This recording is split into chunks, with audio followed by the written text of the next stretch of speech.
ଓମ୍ ଶାନ୍ତି।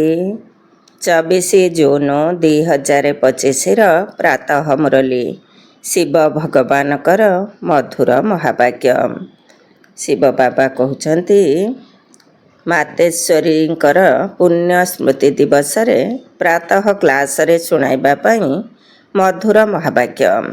ମାତେଶ୍ୱରୀଙ୍କର ପୁଣ୍ୟ ସ୍ମୃତି ଦିବସରେ ପ୍ରାତଃ କ୍ଲାସରେ ଶୁଣାଇବା ପାଇଁ ମଧୁର ମହାବାକ୍ୟ। ଗୀତ ମେରା ଛୋଟା ସା ଦେଖ ଏ ସଂସାର ହେ। ବାବା କହୁଛନ୍ତି, ଏହା କୌଣସି ସମୟର ଗାୟନ ଅଟେ, କାହିଁକି ନା ଏହି ସଙ୍ଗମ ସମୟରେ ହିଁ ଆମ ବ୍ରାହ୍ମଣମାନଙ୍କର ଏହା ଏକ ଛୋଟିଆ ସଂସାର। ତେବେ ଏହା ଆମର କେଉଁ ପରିବାର, ଏକଥା ପିଲାମାନେ କ୍ରମ ଅନୁସାରେ ଜାଣିଛନ୍ତି ଏବଂ କହୁଛନ୍ତି। ଆମେ ପରମ ପିତା ପରମାତ୍ମା ଶିବଙ୍କର ନାତି ନାତୁଣୀ ତଥା ବ୍ରହ୍ମା ସରସ୍ୱତୀଙ୍କର ମୁଖବଂଶୀ ସନ୍ତାନ ଅଟୁ। ବିଷ୍ଣୁ ଏବଂ ଶଙ୍କର ଆମର ବଡ଼ ବାପା ଅଟନ୍ତି। ଆମେ ପରସ୍ପର ଭାଇ ଭଉଣୀ ଅଟୁ। ଏହା ଆମର ବହୁତ ଛୋଟିଆ ସଂସାର। ଏହା ବ୍ୟତୀତ ଆମର ଅନ୍ୟ କୌଣସି ସମ୍ବନ୍ଧ ହିଁ ନାହିଁ। ବର୍ତ୍ତମାନ ସମୟରେ ଆମର କେବଳ ଏତିକି ହିଁ ସମ୍ବନ୍ଧ ରହିଛି। ଦେଖ, ଆମର ସମ୍ବନ୍ଧ କେତେ ବଡ଼ ଅଧିକାରୀଙ୍କ ସହିତ ରହିଛି। ଆମର ଜେଜେବାପା ଶିବ ଅଟନ୍ତି। ତାଙ୍କର ନାମ କେତେ ଶ୍ରେଷ୍ଠ ଅଟେ, ଯିଏକି ସାରା ମନୁଷ୍ୟ ସୃଷ୍ଟିର ବୀଜରୂପ ଅଟନ୍ତି। ସବୁ ଆତ୍ମାମାନଙ୍କର କଲ୍ୟାଣକାରୀ ଅଟନ୍ତି। ତେଣୁ ତାଙ୍କୁ ହର ହର ଭୋଳାନାଥ ଶିବ ମହାଦେବ କୁହାଯାଉଛି।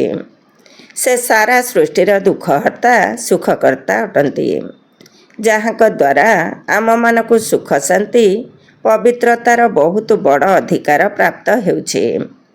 ଯେତେବେଳେ ସମସ୍ତେ ଶାନ୍ତିରେ ରହୁଛନ୍ତି, ସେତେବେଳେ କର୍ମବନ୍ଧନର କୌଣସି ହିସାବ ନଥାଏ, କିନ୍ତୁ ତାହା ମଧ୍ୟ ପବିତ୍ରତା ଆଧାରରେ ପ୍ରାପ୍ତ ହୋଇଥାଏ। ଯେ ପର୍ଯ୍ୟନ୍ତ ପିତାଙ୍କର ପାଳନା ରୂପୀ ସମ୍ପୂର୍ଣ୍ଣ ସମ୍ପତ୍ତି ପ୍ରାପ୍ତ କରିନାହଁ, ପିତାଙ୍କଠାରୁ ପ୍ରମାଣପତ୍ର ମିଳିନାହିଁ, ସେ ପର୍ଯ୍ୟନ୍ତ ବିଶ୍ୱର ରାଜ୍ୟଭାଗ୍ୟର ସମ୍ପତ୍ତି ମିଳିପାରିବ ନାହିଁ। ଦେଖ, ବ୍ରହ୍ମା ବାବାଙ୍କ ଉପରେ କେତେ ବଡ଼ କାମ ରହିଛି। 5 ବିକାର ଦ୍ୱାରା ମଇଳା ହୋଇଯାଉଥିବା ଆତ୍ମାମାନଙ୍କୁ ପବିତ୍ର କରୁଛନ୍ତି। ଯେଉଁ ଅଲୌକିକ କାର୍ଯ୍ୟର ପ୍ରାପ୍ତି ଅର୍ଥାତ ପ୍ରାରବ୍ଧ ରୂପରେ ସତ୍ୟଯୁଗରେ ପ୍ରଥମ ନମ୍ବର ଶ୍ରୀକୃଷ୍ଣ ପଦର ପ୍ରାପ୍ତି ହେଉଛି। ଏବେ ଦେଖ, ସେହି ପିତାଙ୍କ ସହିତ ସମ୍ବନ୍ଧ କିପରି ରହିଛି। ତେଣୁ କେତେ ନିଶ୍ଚିନ୍ତ ଏବଂ ଖୁସି ହେବା ଦରକାର। ଏବେ ପ୍ରତ୍ୟେକ ନିଜର ହୃଦୟକୁ ପଚାର, ମୁଁ ସମ୍ପୂର୍ଣ୍ଣ ରୂପରେ ତାଙ୍କର ହୋଇଯାଇଛି ତ? ଭାବିବା ଦରକାର ଯେ, ଯେହେତୁ ପିତା ପରମାତ୍ମା ଆସିଛନ୍ତି, ତେଣୁ ତାଙ୍କଠାରୁ ମୁଁ ସମ୍ପୂର୍ଣ୍ଣ ସମ୍ପତ୍ତି କିପରି ନେବି। ବିଦ୍ୟାର୍ଥୀମାନଙ୍କର କାମ ହେଲା ସମ୍ପୂର୍ଣ୍ଣ ପୁରୁଷାର୍ଥ କରି ସ୍କଲାରସିପ୍ ବା ବୃତ୍ତି ନେବା। ତେଣୁ ମୁଁ କାହିଁକି ପ୍ରଥମ ଲଟେରୀ ନ ଜିତିବି? ଏହାକୁ ହିଁ ବିଜୟମାଳାରେ ଗୁନ୍ଥା ହେବା କୁହାଯିବ। କିନ୍ତୁ ଏମିତି ବହୁତ ଅଛନ୍ତି, ଯେଉଁମାନେ କି 2ଟି ଲଡ଼ୁ ଧରି ବସିଛନ୍ତି। ଏଠିକାର ବିନାଶୀ ଲୌକିକ ସୁଖ ମଧ୍ୟ ନେବି ଏବଂ ବୈକୁଣ୍ଠର ସୁଖ ମଧ୍ୟ ନେବି। ଏପରି ବିଚାରଧାରା ରଖୁଥିବା ଆତ୍ମାମାନଙ୍କୁ ମଧ୍ୟମ ବା କନିଷ୍ଠ ପୁରୁଷାର୍ଥୀ କୁହାଯିବ, ସର୍ବୋତ୍ତମ ପୁରୁଷାର୍ଥୀ ନୁହେଁ। ଯଦି ବାବା ଦେବାରେ ଅବହେଳା କରୁନାହାନ୍ତି, ତେବେ ନେବାବାଲା ଅବହେଳା କାହିଁକି କରୁଛନ୍ତି? ସେଥିପାଇଁ ଗୁରୁ ନାନକ କହିଛନ୍ତି, ପରମାତ୍ମା ତ ଦାତା ଅଟନ୍ତି, ସମର୍ଥ ଅଟନ୍ତି, କିନ୍ତୁ ଆତ୍ମାମାନଙ୍କ ଭିତରେ ନେବାର ମଧ୍ୟ ଶକ୍ତି ନାହିଁ। କଥାରେ ଅଛି, ଦେନ୍ଦା ଦେ ଲେନ୍ଦା ଥକ୍ ପାଏ। ଦେବାବାଲା ଦେଉଛନ୍ତି, କିନ୍ତୁ ନେବାବାଲା ଥକି ଯାଉଛନ୍ତି। ତୁମମାନଙ୍କ ମନରେ ଆସୁଥିବ ଯେ, ଆମେ କାହିଁକି ନ ଚାହିଁବୁ ଆମକୁ ମଧ୍ୟ ସେଭଳି ପଦ ମିଳୁ। କିନ୍ତୁ ଦେଖ, ବାବା କେତେ ମେହନତ କରୁଛନ୍ତି, ତଥାପି ମାୟା କେତେ ବିଘ୍ନ ପକାଉଛି। କାହିଁକି ଜାଣିଛ? କାହିଁକି ନା ଏବେ ମାୟାର ରାଜ୍ୟ ସମାପ୍ତ ହେବାକୁ ଯାଉଛି। ଏବେ ମାୟା ଏହି ଦୁନିଆରୁ ସୁଖ ଶାନ୍ତି ରୂପୀ ସାର ହିଁ ସମାପ୍ତ କରିଦେଇଛି। ସେଥିପାଇଁ ତ ପରମ ପିତା ପରମାତ୍ମା ଆସିଛନ୍ତି। ତାଙ୍କ ଭିତରେ ହିଁ ସବୁ ରସ ସମାହିତ ଅଟେ। ତାଙ୍କଠାରୁ ହିଁ ସବୁ ସମ୍ବନ୍ଧର ସ୍ୱାଦ ମିଳୁଛି। ସେଥିପାଇଁ ତୁମୈବ ମାତାଶ୍ଚ ପିତା ତୁମୈବ ଆଦି ସବୁ ମହିମା ଏକମାତ୍ର ପରମାତ୍ମାଙ୍କ ନାମରେ ଗାୟନ ହେଉଛି। ତେଣୁ ଏହାକୁ ବର୍ତ୍ତମାନ ସମୟର ହିଁ ମହାନତା କୁହାଯିବ, ଯାହାକି ପରମାତ୍ମାଙ୍କ ସହିତ ଏହିଭଳି ସମ୍ବନ୍ଧ ଯୋଡ଼ି ହୋଇଛି। ତେଣୁ ପରମାତ୍ମାଙ୍କ ସହିତ ଏଭଳି ସମ୍ପୂର୍ଣ୍ଣ ସମ୍ବନ୍ଧ ଯୋଡ଼ିବାକୁ ହେବ, ଯାହାଦ୍ୱାରା 21 ଜନ୍ମ ପାଇଁ ସବୁ ସୁଖ ମିଳିଯିବ। ଏହା ହିଁ ହେଉଛି ପୁରୁଷାର୍ଥର ସିଦ୍ଧି। କିନ୍ତୁ 21 ଜନ୍ମର ନାମ ଶୁଣି ଥଣ୍ଡା ହୋଇଯାଅ ନାହିଁ। ଏମିତି ଭାବ ନାହିଁ ଯେ 21 ଜନ୍ମ ପାଇଁ ଯଦି ଏବେ ଏତେ ପୁରୁଷାର୍ଥ କରିବୁ, ପୁଣି ବି 21 ଜନ୍ମ ପରେ ତ ତଳକୁ ଖସିବାକୁ ହିଁ ହେବ। ତେବେ ଏଥିରୁ ସିଦ୍ଧି କ'ଣ ମିଳିଲା? କିନ୍ତୁ ଡ୍ରାମା ଭିତରେ ଆତ୍ମାର ଯେତିକି ସର୍ବୋତ୍ତମ ସିଦ୍ଧି ନିର୍ଦ୍ଧାରିତ ରହିଛି, ତାହା ତ ନିଶ୍ଚିତ ମିଳିବ। ବାବା ଆସି ଆମକୁ ସମ୍ପୂର୍ଣ୍ଣ ସ୍ଥିତିରେ ପହଞ୍ଚାଇ ଦେଉଛନ୍ତି। କିନ୍ତୁ ଆମେ ପିଲାମାନେ ବାବାଙ୍କୁ ଭୁଲି ଯାଉଛୁ। ତେଣୁ ନିଶ୍ଚିତ ଭାବରେ ତଳକୁ ଖସିବାକୁ ହିଁ ପଡ଼ିବ। ଏଥିରେ ବାବାଙ୍କର କୌଣସି ଦୋଷ ନାହିଁ। ତେଣୁ ସବୁ ଦୋଷ ତ ଆମର ଅଟେ ନା।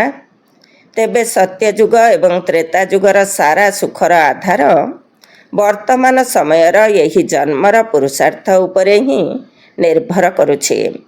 ତେଣୁ କାହିଁକି ଆମେ ସମ୍ପୂର୍ଣ୍ଣ ପୁରୁଷାର୍ଥ କରି ନିଜର ସର୍ବୋତ୍ତମ ଅଭିନୟକୁ ନିର୍ଦ୍ଧାର୍ଯ୍ୟ ନ କରିବା?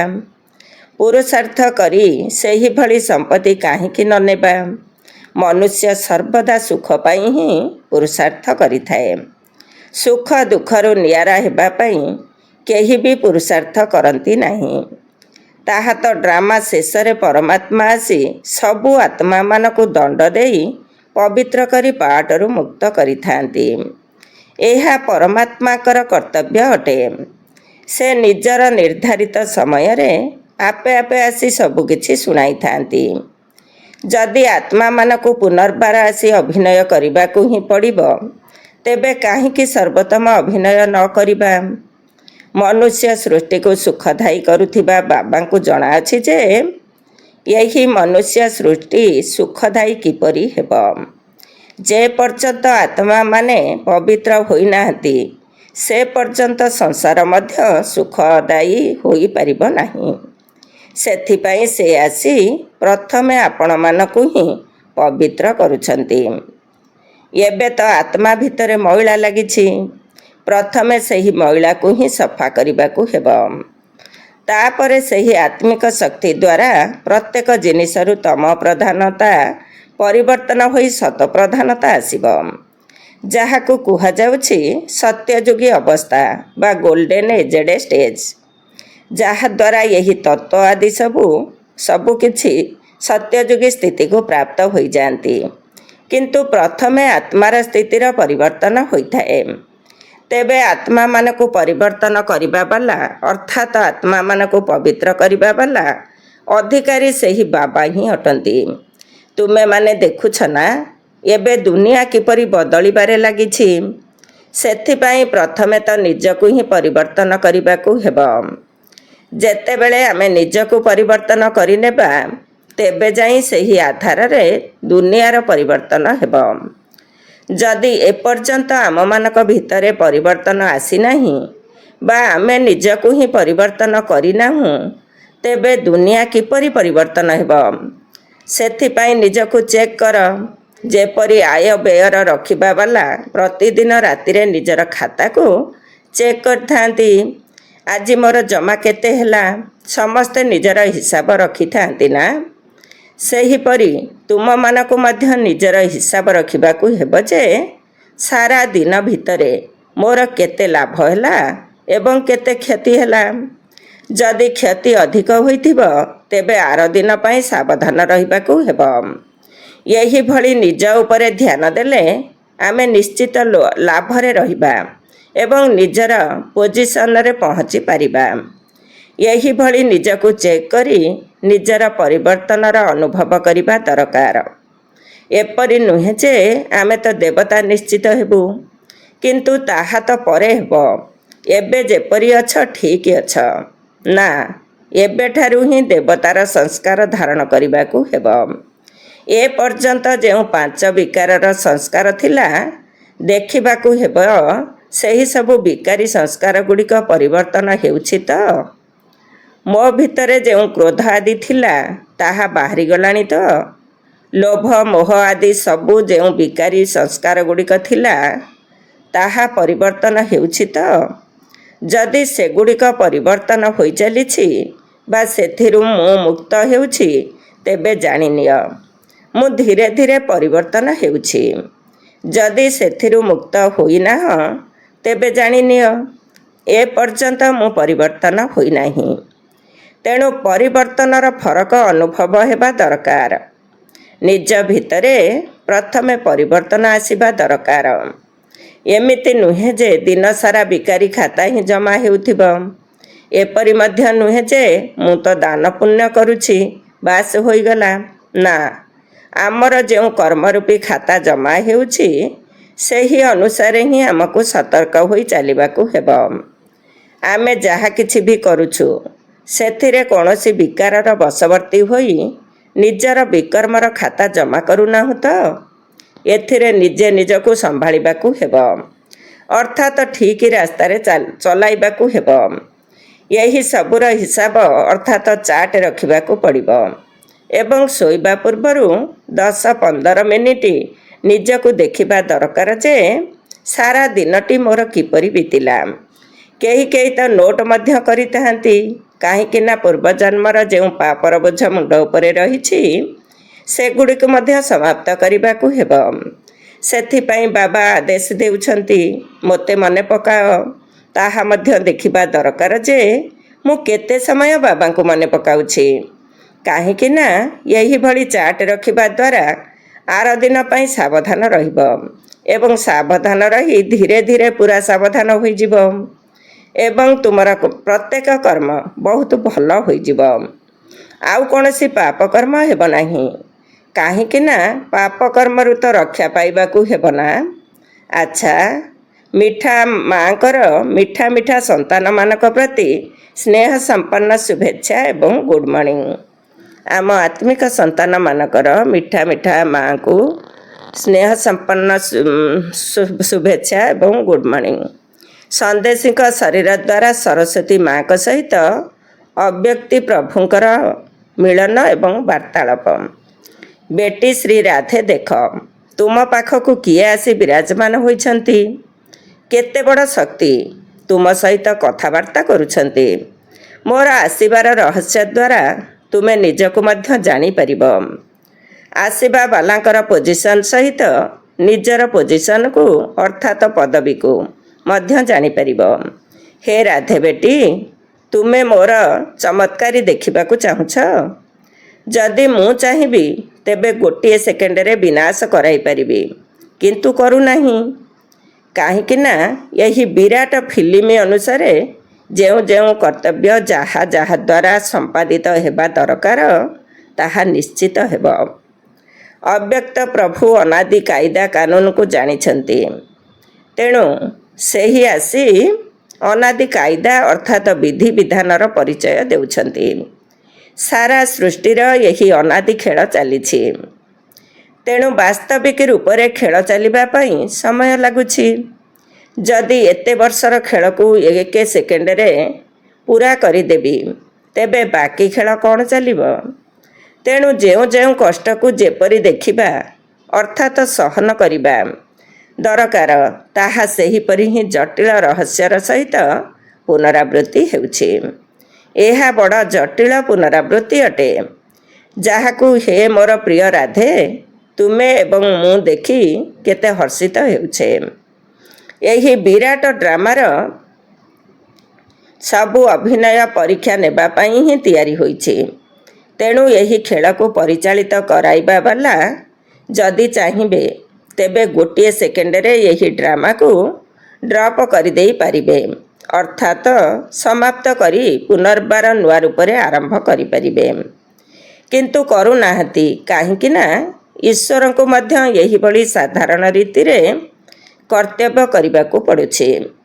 ସ୍ୱୟଂ ସର୍ବଶକ୍ତିବାନ ନିରାକାର ଈଶ୍ୱର ସାକାର ରୂପରେ ଅଛନ୍ତି, କିନ୍ତୁ ସାଧାରଣ ବେଶରେ ଅଛନ୍ତି। ଏହା ହିଁ ତ ଭୁଲ ଭୁଲୟାର ଖେଳ। ଏହାକୁ ଯିଏ ଜାଣିଛି ତାକୁ ହିଁ ସର୍ବଜ୍ଞ କୁହାଯିବ। ବେଟି ଶ୍ରୀ ରାଧେ, ମୋର ସମସ୍ତ ପ୍ରିୟ ବତ୍ସମାନଙ୍କୁ ଏହି ସହନ କରିବାର ମାର୍ଗକୁ ମଧ୍ୟ ନିଶ୍ଚିତ ଅତିକ୍ରମ କରିବାକୁ ହେବ। ଯଦି ମୁଁ ଚାହିଁବି ତେବେ ନିଜର ସନ୍ତାନମାନଙ୍କ ପାଇଁ ଏହାର ସହଜ ମାର୍ଗ ମଧ୍ୟ ତିଆରି କରିପାରିବି, କାହିଁକିନା ସାକ୍ଷାତକାର କରାଇବାର ଚାବି ମୋ ପାଖରେ ଅଛି।